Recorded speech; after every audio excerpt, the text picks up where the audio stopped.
¿Cuántos años cumple? Pues no me acuerdo muy bien. You know, people say, wow, are you surprised? She's 101. We're not. We know that she's got a lot of spunk, and even though she's been diagnosed with, with dementia and Alzheimer's, she is outliving so many people, and her spirit, you really can't damper. Mercedes is very social. Here at Easter Seal, she loves to play dominoes and bingo. She gets very competitive. Sometimes I actually walk in there and I'm always asking the same question, like, oh, who's winning? And she'll be like, oh, I'm winning. She's a very happy person. She enjoyed life, and she has a lot of struggles and challenges in her life, but nothing held her back.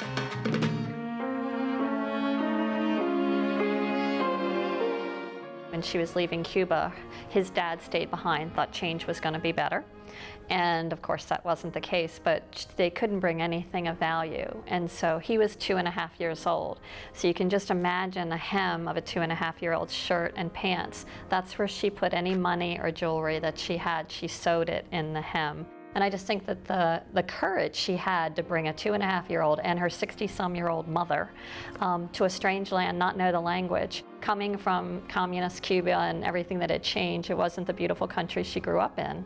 She left it all behind, but she did learn to trust and knew that it would be a better life for him. Realmente me ha acomodado bastante bien a esta nación. Me han tratado muy bien y me siento muy bien aquí. Pero sigo extrañando mi Cuba. Mucho. She basically had to rebuild herself from zero. Like, she had to basically put a child that was 2 years old through, education, and she was taking care of her mom. So that's obviously the determination of her wanting to do better for herself and her family, as well as her, revalidating her license to become a pharmacist all over again. Yo estudié medicina y al estudiar medicina pues me llegué a farmacia. Pasaron tiempo en que pudiera lograr que me aceptaran mi licencia de farmacia que yo tenía de Cuba.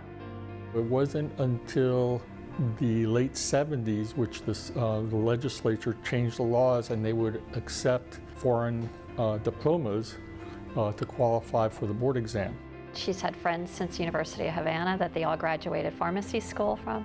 So they all got together and started taking courses to, refresh all their skills. And they all sat for their board exams and they all passed. And they started practicing pharmacy again. And until she finally retired when she was 89.